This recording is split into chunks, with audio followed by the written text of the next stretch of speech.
All right, today with Maverick, we're going to be talking all things building decks, barrel saunas, but more importantly, we're going to be talking about the importance of knowing your numbers, the different things to pay attention to as you're trying to grow your company, as well as he's going to reveal the cheat code that helped him to get ahead a little bit faster than he would have been able to get there on his own.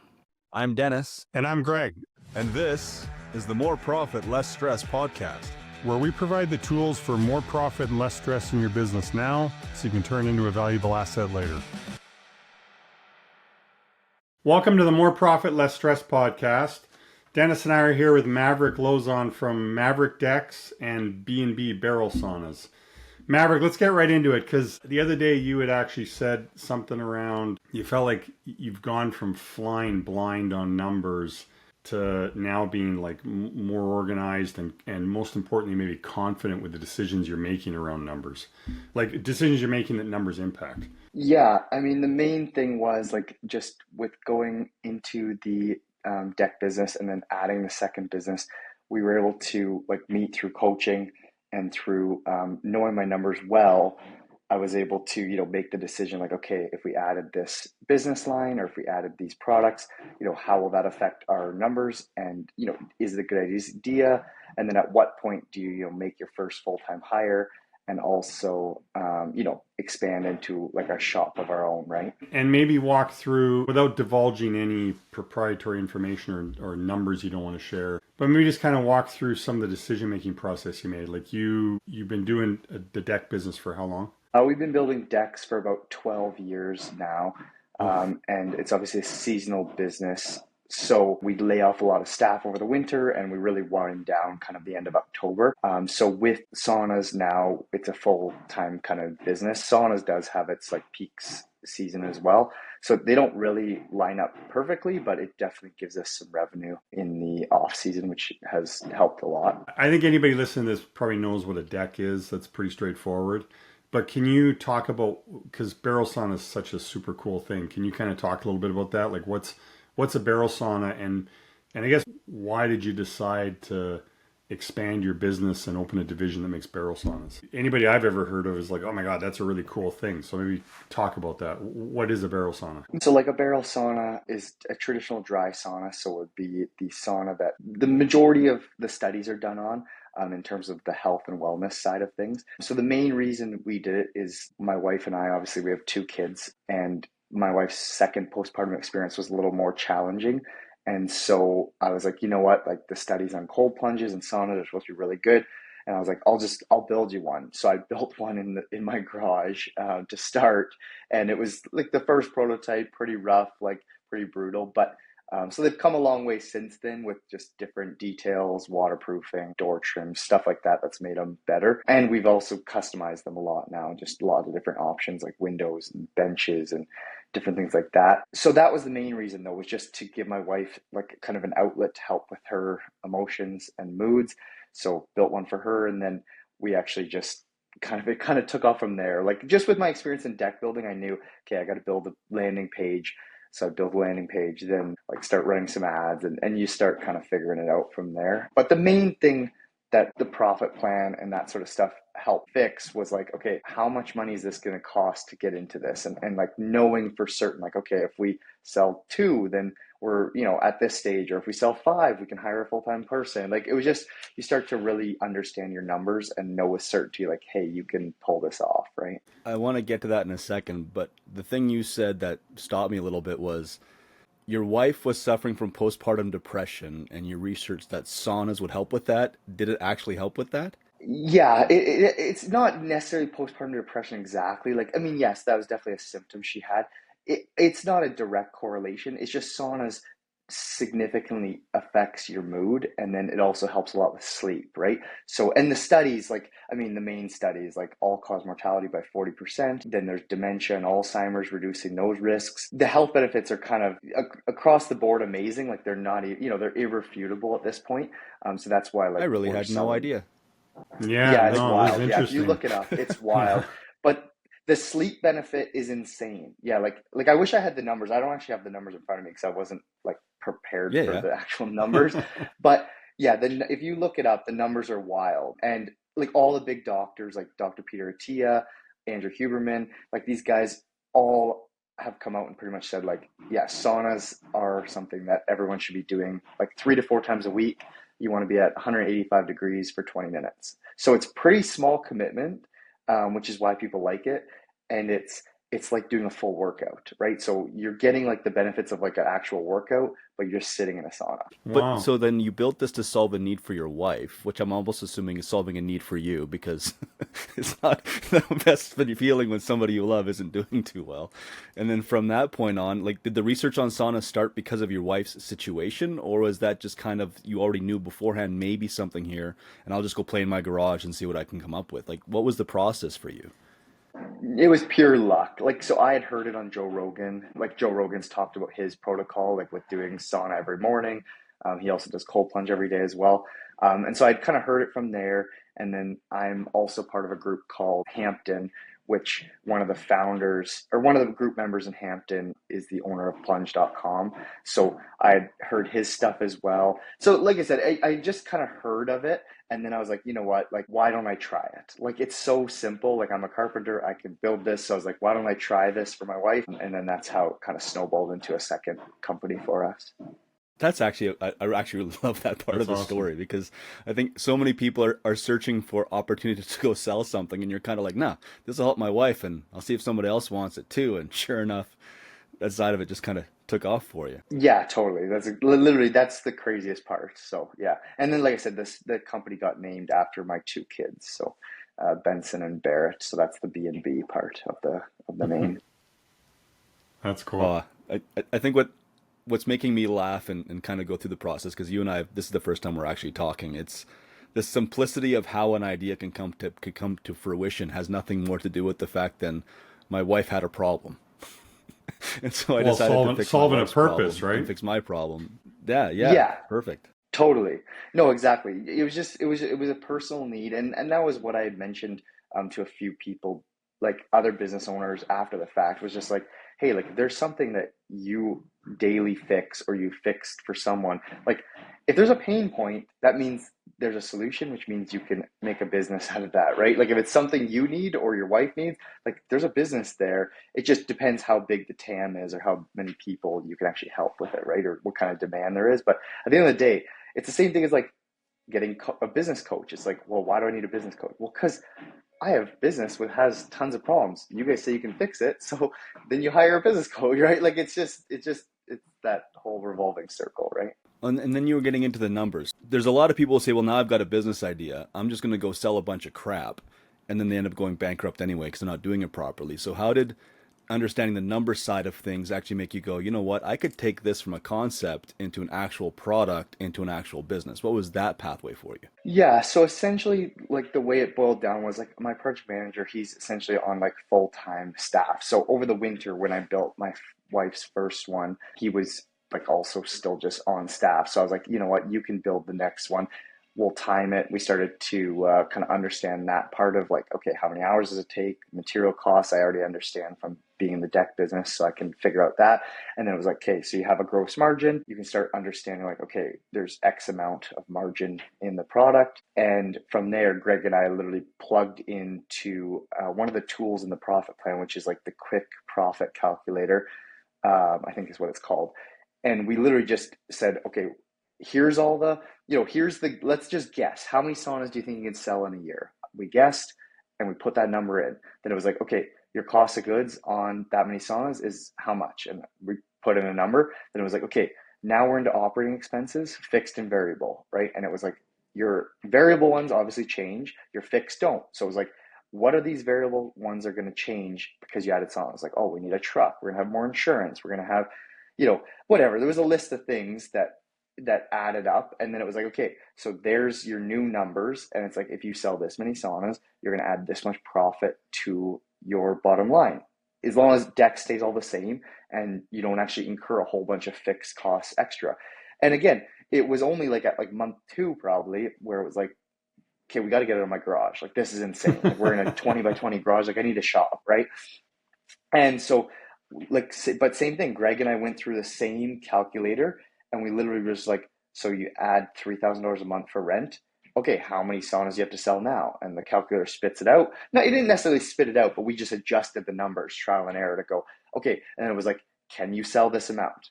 And it was like, well, we're already selling that amount. It was like, well, then it's a no-brainer. Do the shop, right? And now we're at the point, like I'm in the shop right now. Like if you hear background noise, that's just the guys building saunas. But we're at the point where we need to like double our shop, right? So now it's the same thing again, right? It's like, okay, can we do that? Does that make sense? And you do the math and you figure it out, right? So that's kind of where things are at now. You mentioned a couple of times using a very specific tool to calculate this stuff. Do you think this stuff would have been possible without that tool? Personally, no. Like, cause I don't like I've never understood my numbers as well as I do now, right? Like that's the main benefit of like having a business coach or having these systems set up. Cause like it's one thing to have like your QuickBooks numbers, you can print them out, blah, blah, like it's whatever. But actually then kind of putting into a spreadsheet and being able to meddle with them to see how things change and having like a forecast, having a budget and like, yeah, no, most business owners, and I'm part of that same group, like don't do any of this stuff until, well, it's too late. They either never understand their numbers Yeah. or they went out of business, right? So yeah, no, the only way I was able to have the confidence, and again, like Greg and I have ran through the numbers of like, oh, do I do a second location and these kind of things? And the numbers show we should, but it's like, now it's like, you still got to actually have the confidence to pull the trigger. And I haven't actually like done that part yet, but the numbers say like, oh yeah, you should be able to open another location because you just need to sell X amount of saunas. Like, but it's like that's a big next step because that's not in my city anymore. And it's like there's travel and there's, it's like you got to hire like almost like a GM at that location. And so it's, yeah, numbers are one thing, but you still got to actually have the confidence to do it too. So But how does but on that note, and there is an emotional aspect around having the confidence for sure. How much do the numbers come into play with that confidence on any decision? Like, I mean, the length of time we've been working together, you've had to make a lot of pretty big decisions, and on all those decisions, we've had to dissect numbers to make them. So how much do those numbers come into play for that confidence? Like, if you could give advice to the listener about the impact of that. Because again, there's emotional whatever, but how much does the numbers come into play? Oh, literally 100% of the time, right? I mean, it makes decisions so much easier when you know your numbers and you know the outcome that like most likely will happen, assuming you can hit roughly those numbers. And so like you've calculated the pricing tool in your, saunas and your decks, and like, okay, every deck we sell, we make X amount. Every sauna we sell, we make like once you know those numbers with certainty. And again, the big thing business owners a lot of time don't understand is margin versus markup, right? Like that's like the number one thing that like I didn't even understand. And I've been doing this for 10 years or like, I don't know how long Greg and I've been doing this, 3 years now, probably. So I've been literally going 8 or 9 years with running a 15% markup on all our deck projects. And it's like, that's literally like nothing. Like you're making no money, right? Like it's brutal, right? That's why your wife So, needed a again, sauna. That's why his wife needed a sauna. Your wife needed the sauna because you weren't making any money, not because she was pregnant. No, I mean, we always did fine, right? But it's just like knowing your numbers and knowing like that we weren't making nearly as much as we should have been, right? For sure. It's just, again, it makes a difference, right? To actually know, okay, we're making this amount of dollars per deck, period, right? So. And actually, because you brought it up, from your opinion, again, maybe educating the listener, why is margin so important to know? Well, margin's the most important to know because everyone's got fixed expenses, which is going to be a percentage of revenue typically, or, in theory, it's going to be a percentage of revenue. And so you essentially need to have, like, for example, if you have a 35% gross margin and your expenses are typically 20% of revenue, then that means there's 15% left over, right? Which is your profit. So again, if you're running 25% and you're only charging 35%, I mean, the most you can possibly make is 10%, period. There is no way to make more. Like it's impossible. So you either have to charge more, which again, increases gross margin, or cut costs, right? And cutting costs is always the harder one to do, right? Because it's easier to raise revenue typically, or try and sell more projects, that kind of thing. I say it's easier. It's not always easier, right? It's a lot of work to sell projects, but at the end of the day, you just want to try and have a consistent margin. That's it, and then consistent expenses, right? Well, and it kind of flies in the face of the whole concept of, well, if you're doing $1 million a year in business, you better be making money. Well, not really, because where the money goes matters more than the revenue you make. And I know I've talked about this with Greg before. How many Fortune 500 companies just disappear? And if you're on a Fortune 500 list, it's because revenue numbers. We're bragging about revenue numbers, but you're saying it in a completely different philosophy than most people are used to looking at. Even saying that your fixed expenses are a percentage of revenue, most people never look at that equation either. They just go, well, there's numbers to cover. And if I'm not covering my numbers, I better go make more numbers.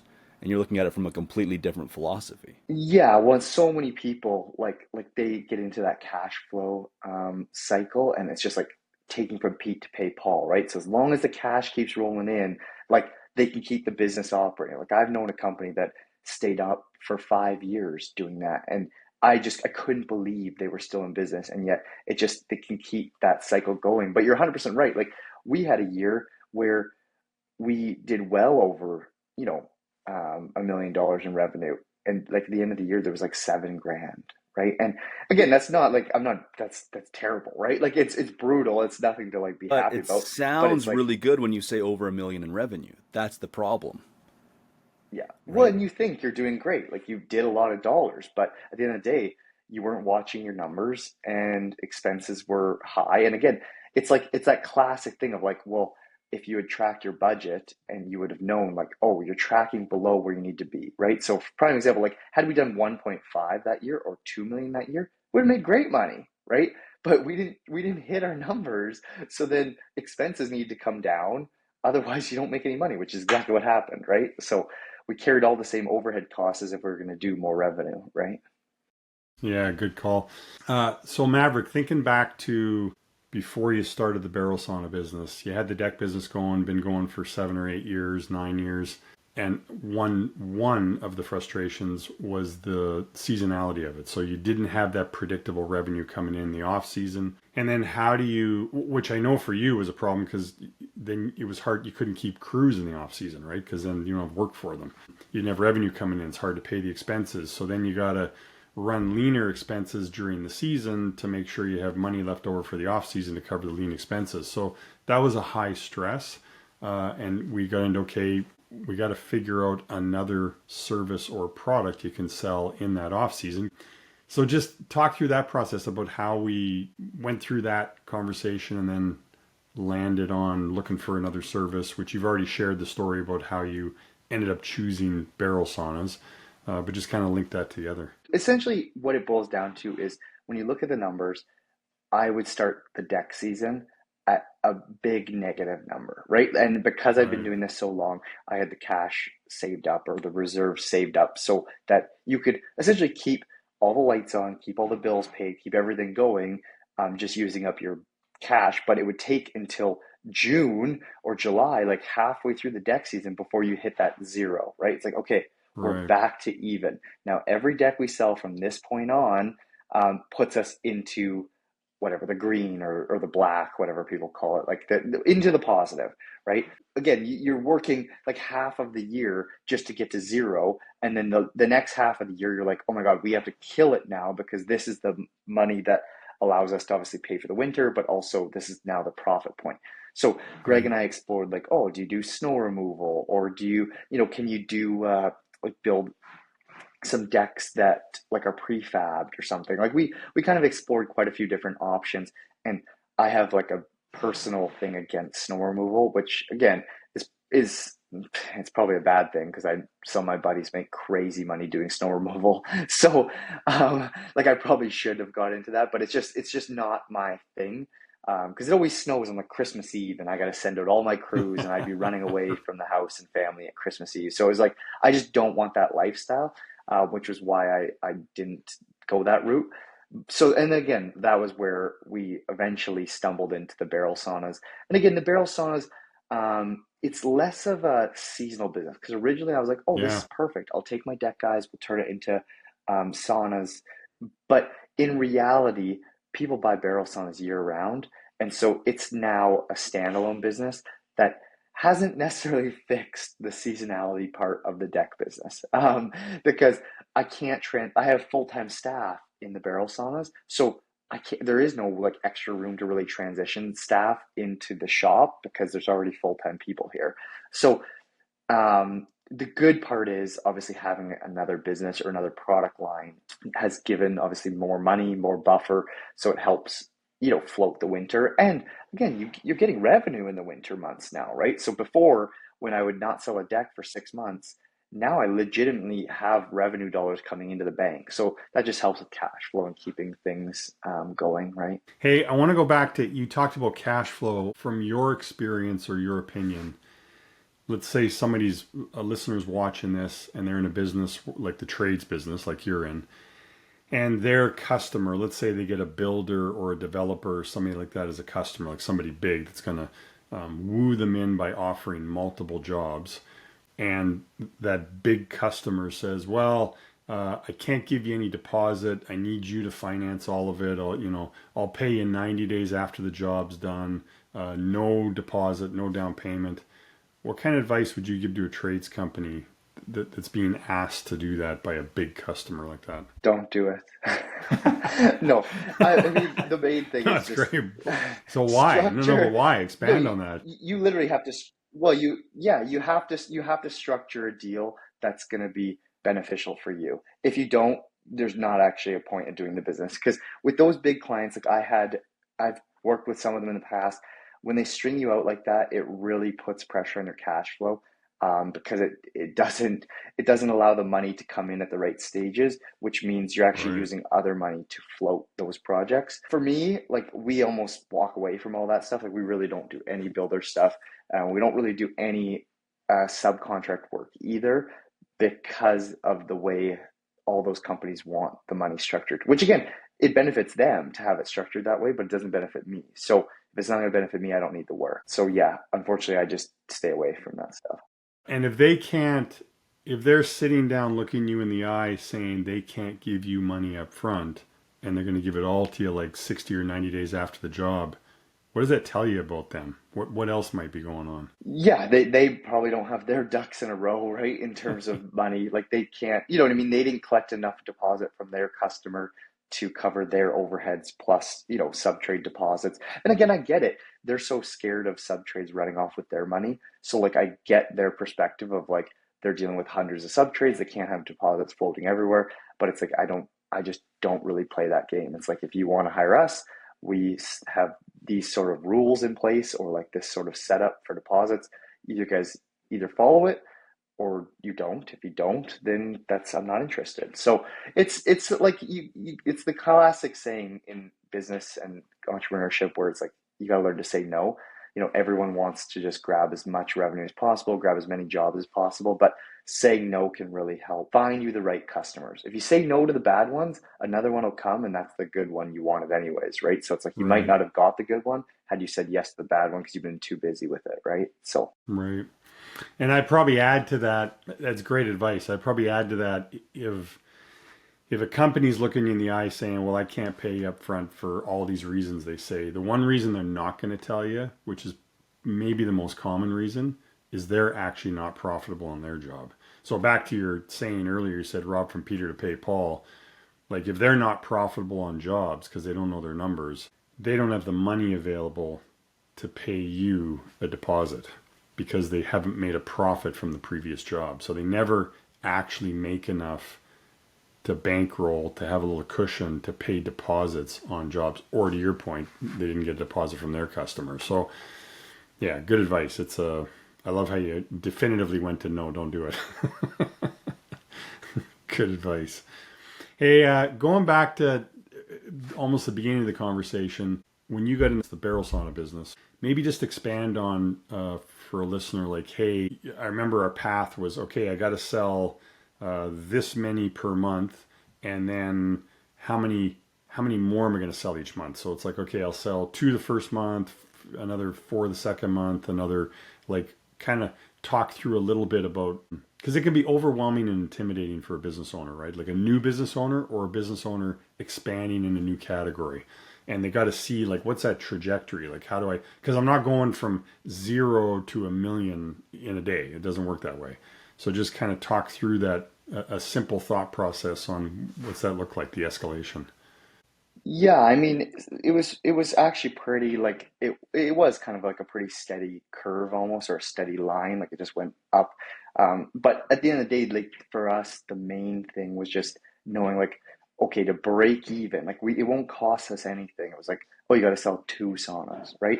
And it was like, Right. okay, well that takes the pressure off, right? And then it was like, oh, you Yeah. added an employee, and it was like, oh, now you got to sell 4 saunas a month, right? And it was like, Right. okay, well, like that again, that's like we like knowing the break even or like the worst case just gives you like a bit of like, okay, so everything on top's gravy. And again, there's lots of like, podcasts and different things and information on this, but really it boils down to like, if you get 100 leads, what percent of those leads are you converting to, sales or showroom visits? And then from there, it's like, what percentage go through? So it's like, if like, oh, you're landing, whatever, make up a number, 5%, 10% of your leads turn into sales. It's like, okay, well, if I need 5 sales a month, I need 100 leads. Or if I need 10 Right. sales a month, it's like I need 200 leads, right? Like you just start to do the math, and then it's like, okay, well, how do I get 200 leads?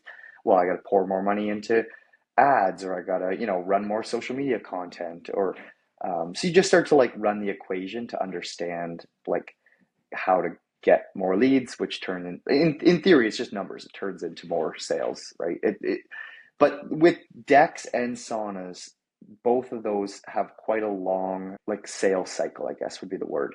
So like from a lead, like a sauna sale might take months before that person buys. But Right. again, it's just, you keep following up, and you keep hitting them with the content. They see saunas getting delivered, and again, it just stays in their mind. Like they wanted one if they messaged us. So it's just like win, right? They're going to buy in a year from Right. now, 6 months from now, 2 years from now. Like it's kind of whatever. And decks is the same thing. Like I've had clients that I quoted a deck 3 years ago, and they come and call me, and I'm like, really? Like you want this deck now? Like I thought this thing was built like years ago. And they're like, oh no, we just, needed a quote and had to think on it and save up. And it's like, so yeah, no, it comes around, right? Yeah. And I love you talked about it's kind of like like a ramp going up, right? An angle. And I think with the sauna business for you, correct me if I'm wrong here, but I think like month one you spent, like a couple $100 on marketing saunas because you're trying to sell 2. And then fast forward, you stuck with marketing and you split marketing and decks. And marketing, you're prepared to spend a certain percentage of the projected revenue on saunas. And that's gone from whatever, say a couple $100 in month one to now, like you're not even a year and a half, you're maybe a year and a half into saunas, right? And Yeah, we're on like give or take. Yeah, exactly. Yep. but a year and a half, and you're you're spending a significant amount marketing saunas, relatively speaking for a small business. But that's not scary because it's the correct percentage of the revenue it's generating. And now your sauna business is is in a year and a half, you're doing some significant numbers. It's turned into a big business, just the saunas alone.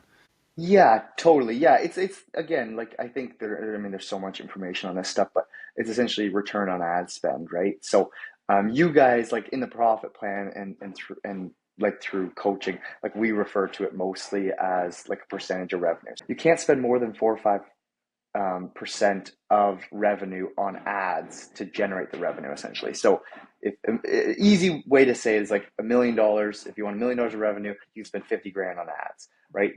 But you have to know like what your average transaction value is, and you have to know your gross margin, and you have to know your fixed and variable expenses to be able to decide that percentage, because that percentage can be lower or higher depending on the business. Right.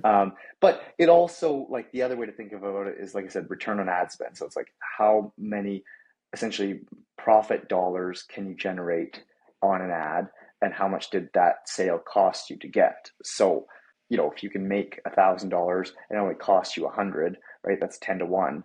So it's just understanding your ads as well, right? And your return you're getting on the ads.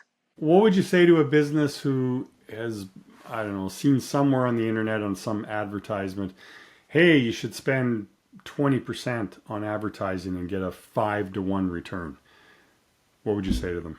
I think unless you have like 80% margins, there's not a chance you're going to make money, right? Because if you're spending that much, like you either have to have crazy margins, which again, some Right. companies do, so they can spend. Yeah. Like if you're a tech company and you literally are just rolling out like the same software to another customer, so it literally costs you nothing, then yeah, you have like 80 or 90% margins. You can spend a ton to acquire that customer, right?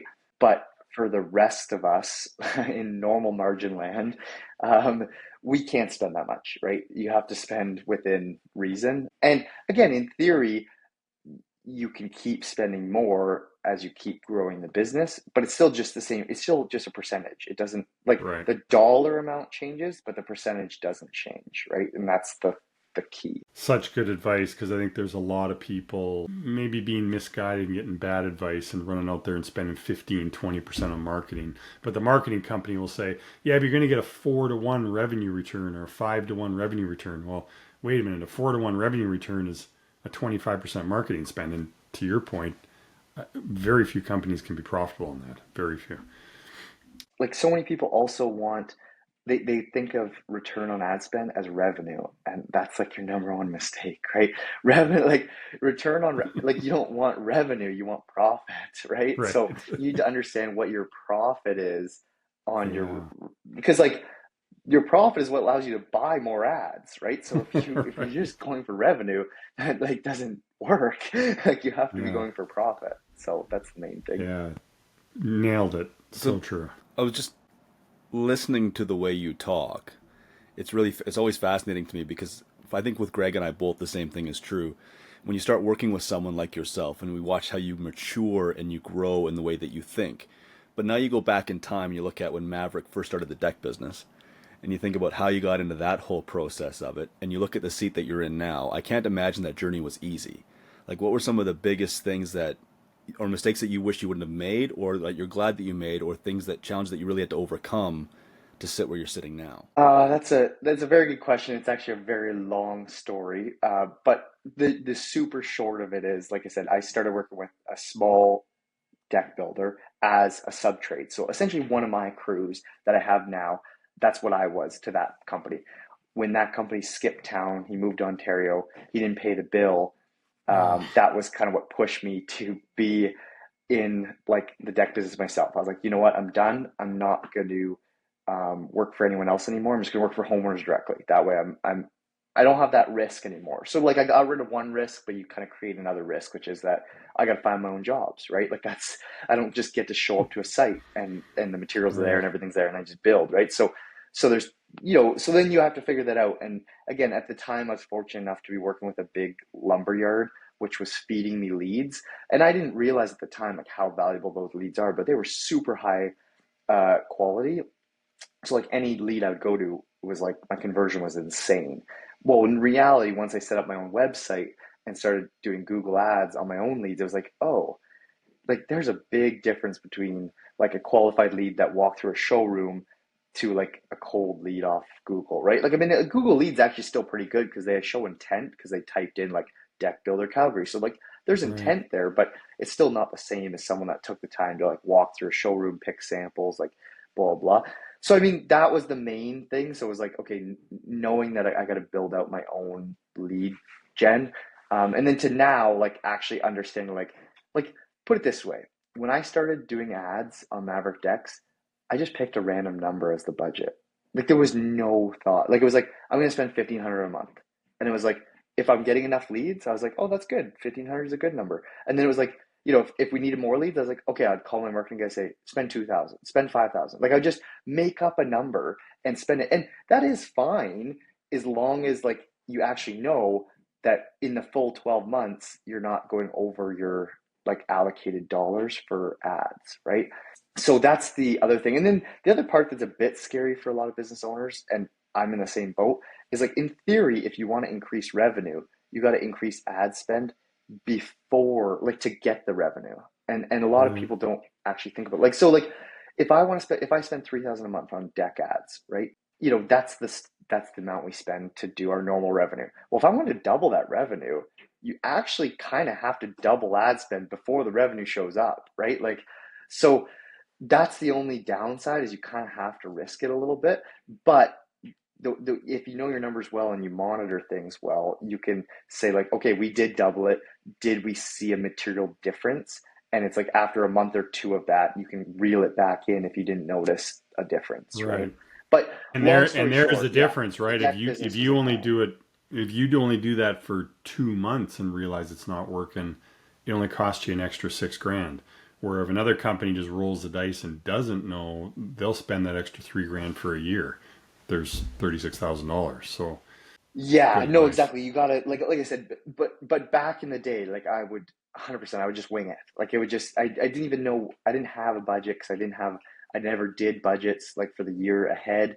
I never looked at the numbers like on a monthly basis. So it was just, you're literally just going by feel, right? Oh, I feel like we're slow. Like let's increase ad spend, right? And then you don't even really pay Right. attention like how many months you increased ad spend for, right? So now it's way more systemized or like tactical. So that helps, right? There's a mental hurdle that most of my clients go through the first time. You talked about just ROI on ad spend. That's one number in the numbers.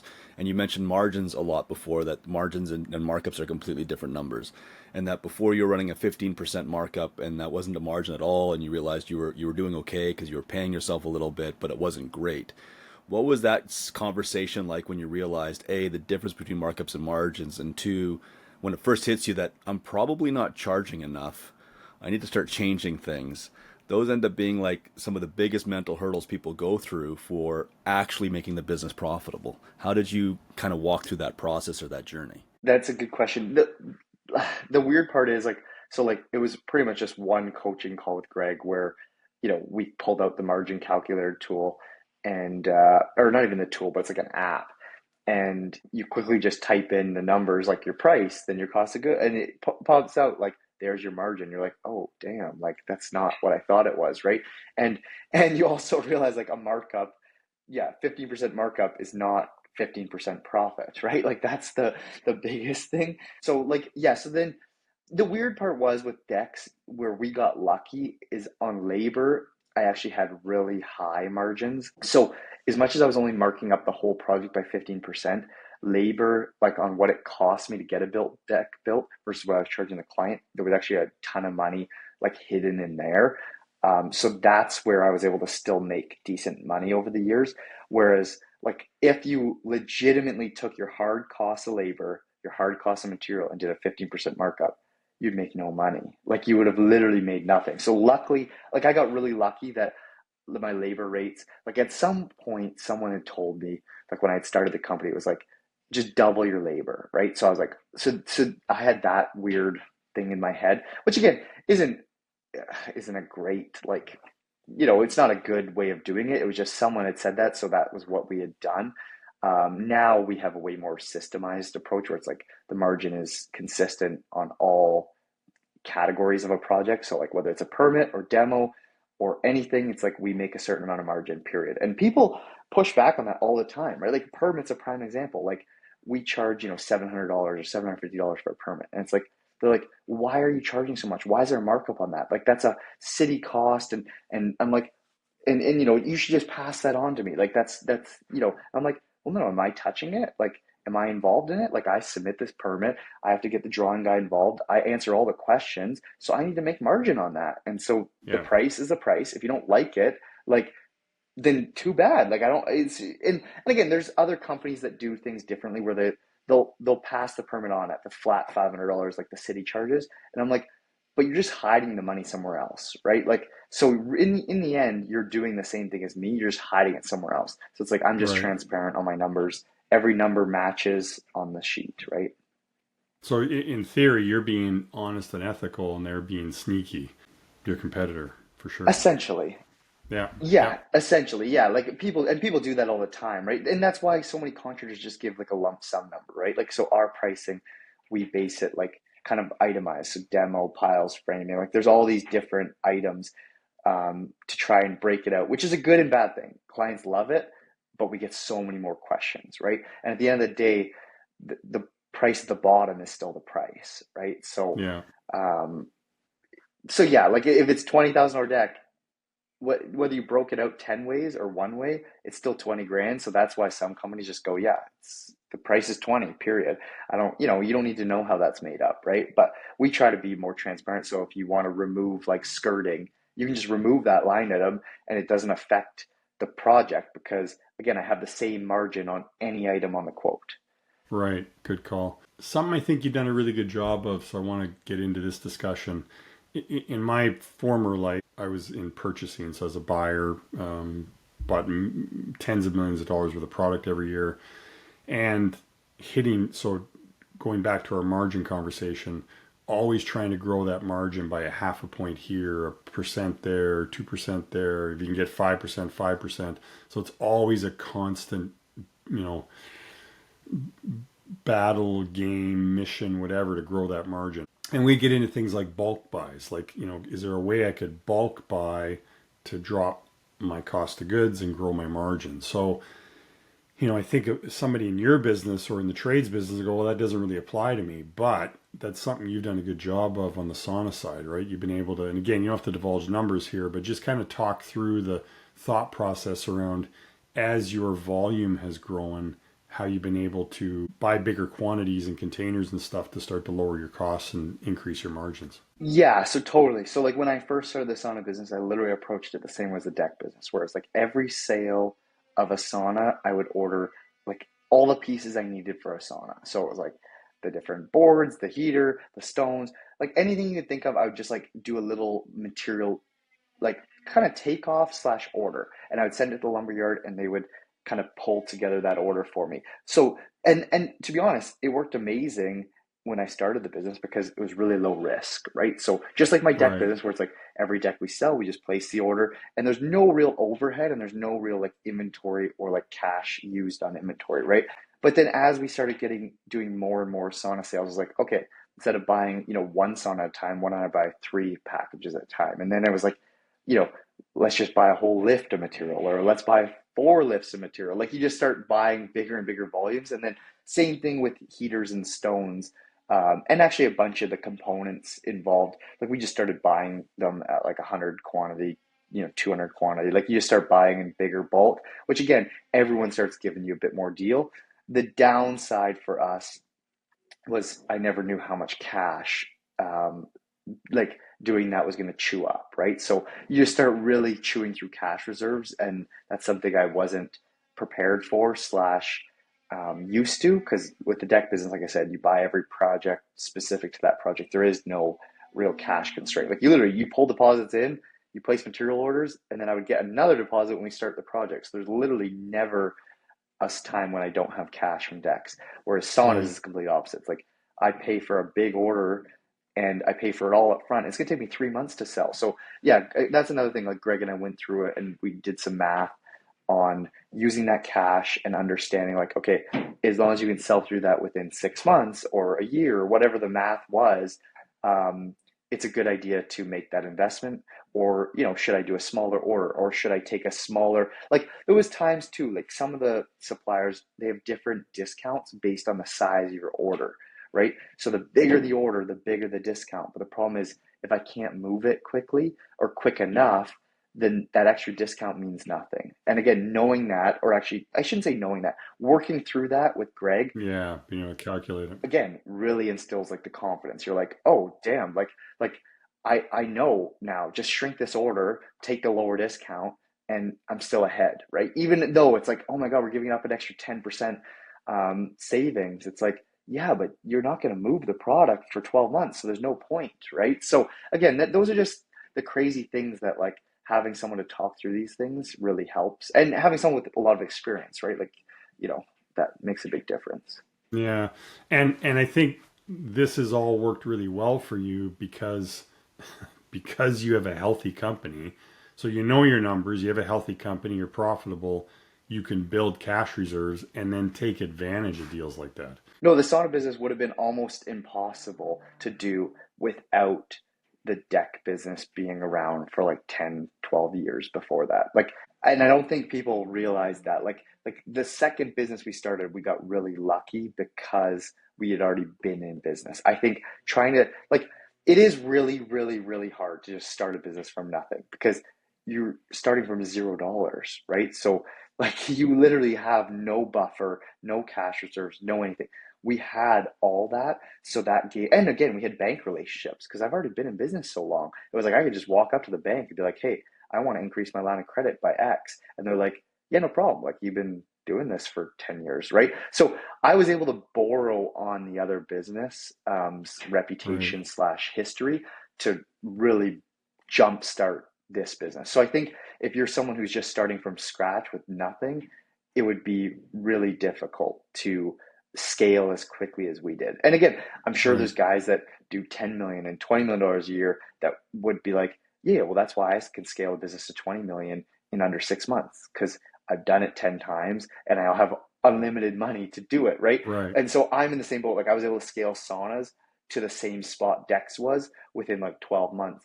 But that's only because I knew how to do that already. I'm still struggling to figure out how to get to that next stage now, though, right? Like I by no means have things figured out, right? I'm still now in the same boat as everyone else. Like, I'm stuck at my size, and it's like, how do I push through to that next level, right? You shared a lot of really good tips here. And someone listening might say, well, that just applies to like a deck and sauna business. You don't understand. My business is different. What would you say to those people? In reality, like, all businesses essentially kind of work on the same fundamentals and the same numbers. Like, I don't, if you're a cleaning company or, I'm thinking service related, but like I have both, right? So I have a service company, which is Dex, and I have a product company, which is Saunas. So they're kind of both the same, just different, right? But at the end of the day, the numbers are the numbers, and we all have essentially a profit and loss statement and a balance sheet. And so it doesn't really matter what you're doing. The main thing that I think people always get caught up on, and I'm also notorious for this, is like, oh, Dex is impossible because I have to deal with X amount of customers. Every project's completely custom, blah, blah, blah. But at the end of the day, it still is just a project which has a number attached to it. So, if it's $20,000 deck, it's $20,000 deck. And there's an X amount of material that went into that project. There's X amount of labor, and then there's a gross margin. So as much as, that client might have been super difficult or whatever, like, at the end of the day, it actually doesn't really matter. Like, it does, because like, yes, the stress you feel and the fire of that day, that's what people feel. And that's where, like, I think sometimes, especially on podcasts or social media, business as a whole is like really hyped up. Like, it's made to be absolutely amazing. When in reality, like, the day-to-day is like a complete grind, right? Like, whether, someone's unhappy or you got to go back and do a deficiency, like, you know what I mean? Like, it's amazing for me to say, oh, just watch your margin and then your business will do amazing. It's like, no, like, the day-to-day is a complete grind, right? Like, we have 20 different issues right now that are ongoing, and they've been ongoing almost the whole summer. And again, I've been on damage control, trying to mitigate reputation damage and also money damage, just with some of the issues we've had this year, right? And again, it's like, that's part of it too. If you make profit when you have stuff that goes sideways, that obviously eats out of your profit, but it's not sending you negative, right? It's still just taking a little bit away from your positive. So very good point. That's a really good point. You're obviously someone who looks at their numbers quite regularly based upon the way you're talking. I know there's also an attitude out there that says, I don't really need to know my numbers. I'll just focus on revenue because my accountant knows my numbers. They'll tell me at the end of the year. From the philosophy that way, and I know you said you've been in the grind, but if you're an employee for somebody else, you're also grinding. Everybody's grinding in their own way. I would have to say that's probably the things you focus on that to grind on. So I guess my last question is more along the lines of, what do you say to someone who has the attitude of, I don't really need to know my numbers. I'm just going to focus on revenue. I'll handle my staff, and my accountant will take care of everything else. What's your philosophy on that now? Essentially, if you're flying blind, there's no way you're gonna like be successful, or like it's gonna be very hard, or you got to be really lucky. Like, and we all did it. Like, I also did it. It's just, again, when the numbers are small and overheads essentially almost don't exist. Like, prime example, when the deck business first started, our first year, I think we did 80,000 in revenue, right?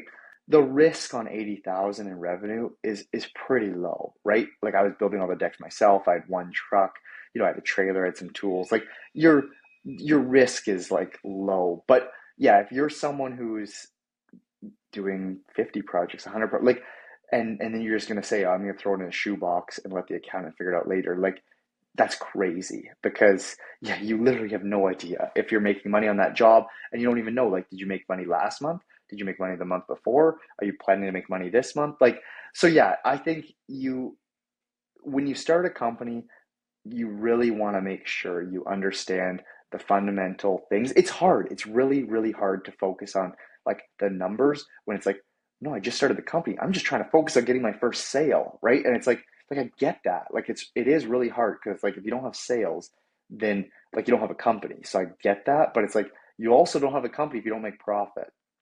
So it really doesn't matter if you sold 100 of that thing, if you made it 1% or $1 per 100, like you made no money. So you might as well not do the 100 sales, right? So you gotta know your numbers. You don't want to be spending all day looking at numbers because again, you can't change the numbers by looking at them. But you need to at least know that you're like on the right track, right? So No, that's actually a really great line. Is I can't change my numbers by That staring is. at them, but I can change my numbers Right. by doing something with the information that they provide, which I think is what Yeah. you've talked about very succinctly in this podcast today was markups versus margin differences, being able to do a quick profit calculator to find out how many barrels you have to sell. And you also mentioned, which I think is not ironic in any kind of a way, that even though you know the numbers, the idea of scaling up to a different capacity doesn't take the fear away. You're still entering into it from an educated perspective. It doesn't mean it's any less scary. I would almost argue in some ways not knowing the numbers makes it less scary because you just go for it. You try to see where the chips fall. But it's the intelligence, the way you're attacking it is completely different than looking at my accountant financials 6 months after my year end and trying to make a decision about whether or not I increase payroll, marketing spend, or whatever. So it's really cool to hear your story that way.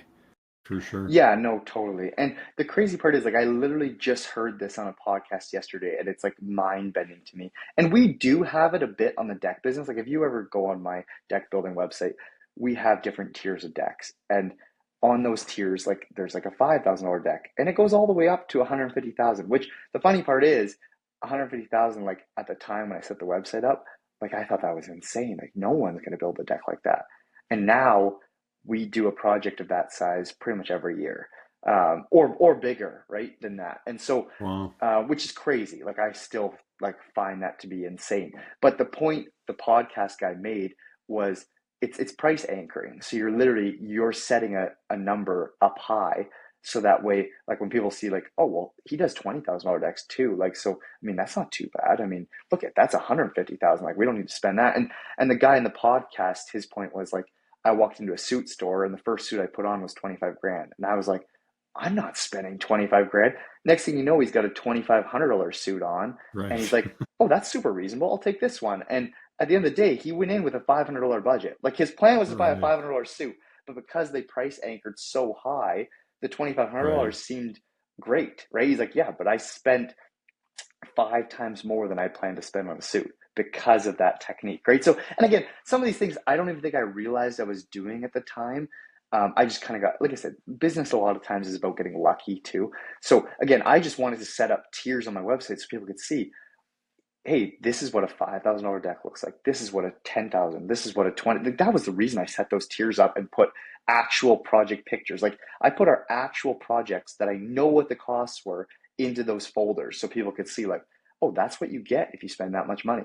That was Right. the only reason I did that. And in reality, I was technically doing like a trick, which is, yeah, like I said, price anchoring. So people see super expensive and then they're willing to buy less, right? So Okay, so a couple questions on your business. Number one, let's talk decks for a sec.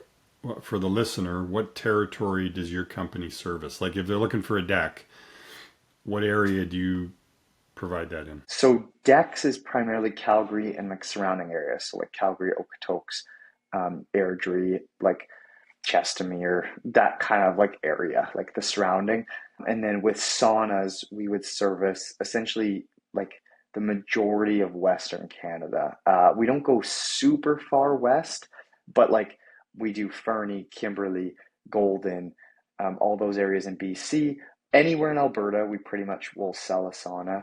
I mean, we've sold them all the way up. We've sold 3 in Yellowknife. So, I mean, we will sell them anywhere. Wow. It's just we can only deliver so far ourselves. So a lot of the people with the really far locations either pick up from our shop or they arrange for shipping so that the semi truck shows up at the shop and we just load it up. I mean, we just Right. delivered a sauna about 2 weeks ago to PEI, right? But again, it wasn't us that delivered it, right? Like we built the kit, we packaged it all, and then the customer arranged shipping. So again, he's building it himself in PEI, sending us pictures. So like the saunas can pretty much go anywhere. Decks, it's a local market thing. So So saunas, someone can buy a yeah. sauna and have it shipped to them as a kit, and you've got instructions and support to help whomever, because they could even hire a local contractor if they're not handy, right? To build it themselves. Yes. That's great. Yes, we do the kits. The kits, like I said, the kits aren't our bread and butter by any means. Like if I were to look at the difference revenue wise or just numbers wise, like for every, we sell one kit for every like 30 saunas, right? So like it's kits are not we can do it. It's just not our thing. Our main thing and our Right. main um, thing is selling fully assembled saunas. So people literally like just the, the day we say we're showing up, they can use their sauna. Especially like if it's a wood burning one too, then it's literally we fire it up for them the day we drop off the sauna, right? Cool. If it's electric, then they have to hire the electrician, and so they typically have to wait a few days. The electrician runs the wire, hooks up to the panel, and then it's good to go. But wood burning ones, we literally fire it up for the client the same day. That's cool. Now, someone's looking to buy a sauna or a deck, so these might be two different answers.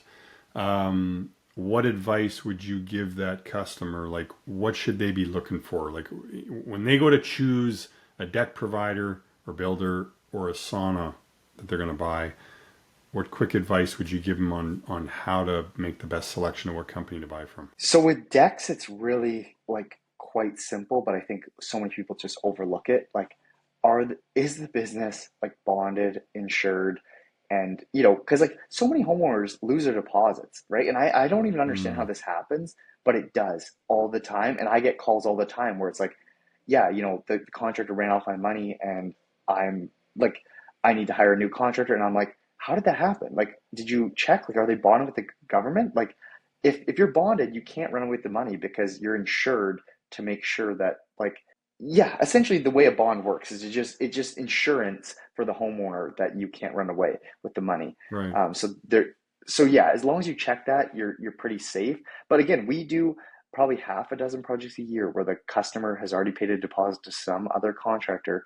That contractor no showed, ghosted them, is gone, and now they're like literally looking for a new person. So that's the first thing. Make sure your contractors are always bonded. I mean, I think it's just like number one thing you should do if you're getting into this business. And then with saunas, I mean, I think the biggest thing is just like, do you have the ability to build a kit? Because there's so many people selling kits. And again, here's the other thing. All these kits are made in China. So most of the companies and websites right now selling saunas, they're just selling a China kit that they've imported and they're saying, yep, build it yourself, right? And the price reflects it and it's not actually cedar, or if it is cedar, it's the China cedar, which is not the same as Canadian cedar. Um, so there's and a lot of these saunas are made with something called thermal wood, which is again, it's not like a cedar, like it's not as nice of a wood. So that's where the pricing gets to be a lot different than our price. Whereas like our saunas, like we literally buy the wood from the cedar shop locally in Calgary. We mill it, then we build your kit from scratch in the shop. We sand everything, we put all the pieces. Like there is no kit component to it. It's literally everything's handmade. So that's the main thing is like, and there's other companies that do handmade too, but that's the main thing. Like if you want a real sauna, like you want it to be built for you, in my opinion. You want it built by professionals in a shop and not a kit shipped from China to your house that now you are like fighting to assemble. And then the other thing is, I don't understand why half the saunas don't come with roofs. Like I'll never understand that, but our saunas all come standard with a roof. So like it's in Canada, it snows, it rains. Like it's nice to have a roof that helps protect a good chunk of the water from getting in. Again, barrel saunas in specific are not waterproof, so it's never 100% because cedar's not waterproof, but it eliminates a lot of the water coming in. So that's a nice feature. So Hey, what's for because you just talked about quality of cedar. What's the impact to the customer on the difference in quality in cedar? Like, why the benefit? Why do I care if it's good Canadian cedar or if it's cedar coming out of China? Like, is there a performance, a longevity? Like, what ends up being the difference? The main difference seems to be like the density of the wood. Like I don't understand why the cedar from China, but it's like really soft and like almost like full of air or like hollow almost would be like it's weird. Right. It's like Canadian cedar is like very dense. It's not like heavy. It's still a soft wood, so like it's still dense and things, whatever the same. But it's just the way it feels, and like actually the easiest way to explain it is like if you ever bought like one of those kids' playgrounds from Costco or something, that wood that's in the kit for the playground is like it's really like kind of brittle almost. Like it's like kind of shitty wood, versus like any wood that comes from Canada is quite good. So the main thing, yeah, it's 100% just the longevity. Like our saunas, in my opinion, like Sears rot resistance is amazing. So like you're gonna get like 20 to 30 years out of your cedar sauna just because like I've seen decks that are 30 years old and I go take them out and it's a cedar deck and I'm like, this cedar deck's been here for 30 years. Like that's crazy, right? So it's just Wow. like you know that like if a deck can withstand that time, a cedar sauna with a roof is going to last that long, right? So Right. So they'll last longer, less chance to break. That's awesome. One last question. If a business is interested in hiring a business coaching company or some kind of mentoring program or whatever that is, what advice would you give them on what to look for, like part of their decision-making process? the main thing is like what systems they have set up to help you succeed and like what's their like sales pitch and like essentially how they're approaching coaching would be the main thing. Like with you guys, like I actually got lucky and it was a referral. So it was another business that I work with that referred me to you guys. So that's how I found you guys. But so I actually wasn't like in the market for a coach. I just heard of it and I was like, oh, like, and I actually heard from a podcast. I was like, getting a coach is like a cheat code. Like, if you can get a mentor or a coach, like you'll literally be able to just move yourself ahead because you're getting all Right. their knowledge shared from you. You're paying to get ahead, right? So that was the main advantage of doing it or why I wanted to do it. But I didn't do like, and this is bad on me. It's not like I interviewed 10 people. I literally just took the referral as good enough or like a good stamp of approval, right? Which is typically I get a lot of referrals in deck business too. Like it's one of the ways businesses grow. But no, just trying not to go with companies that'll like promise that they can make everything perfect. Like that's not reality, right? Like you just want to go with someone that says like, "Hey, we will help you through all these problems, but like and we have the systems to fix a lot of these problems if you want to fix them." But at the end of the day, like you own a business. It's going to be stressful. It's going to be hard, and it's not going to be easy. And so you need to, yeah, just go with someone that's like, yeah, you guys are offering, or anyone else, right? More profit, less stress. I mean, that's even the name of the podcast, right? So that's the goal of what you guys are offering. Um, is it going to be perfect? No, it's not going to be perfect. Like there's days that I'm ready to lose my mind, right? But at the end of the day, it's like, okay, how can I fix that? How can I move forward and how can I improve, right? Last quick question for viewers if they want to find where to get your sauna barrels or where to get a hold of you for decks, how do they get a hold of you? The easiest way would be both of the websites, so just maverickdecks.com. And then our sauna business is bnbbarrels.ca. So that would be, it's like Airbnb. So B and then the letter N, B, and then barrels.ca. So again, if you even type in barrel sauna, you'll start to see our ad if you're local Right. or like There local you to go. Alberta, at least Yeah, you'll yeah. start to see our ads. So just if you're interested in a sauna, you'll find our ads. Maverick, thank you for attending. I think you shared a lot of really good insights and tips. And to your point earlier, I think they apply to any business, even if someone says, well, my business is different. So really appreciate that. Thanks for joining us. Yeah, no, thanks for having me. It was great. Thanks for listening to the More Profit, Less Stress podcast. If you liked what you heard, be sure to subscribe or follow on your favorite podcast platform and leave a comment or review if you're feeling generous. To learn more about us and what we do, check out our website. Until next time, take care.